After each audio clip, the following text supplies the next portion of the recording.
somebody tell me, this the back of my rotor right here. Let me put it in the shade so you can see it better.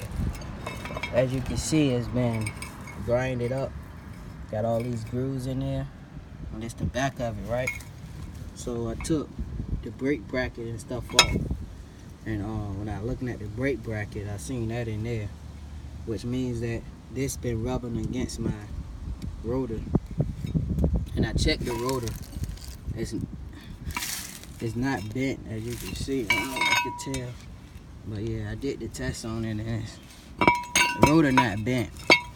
So, but somehow the back of my rotor been rubbing against all of that in the inside of this. And the only thing that I can suggest that it could be is this part right here.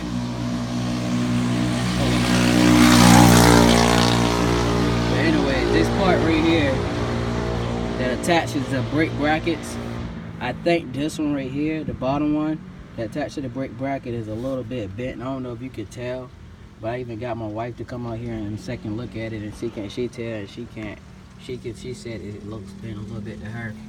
And I was just wondering, can any of y'all tell me if would that be the cost of my brake bracket rubbing against my rotors? Somebody help, please. Respond to this video.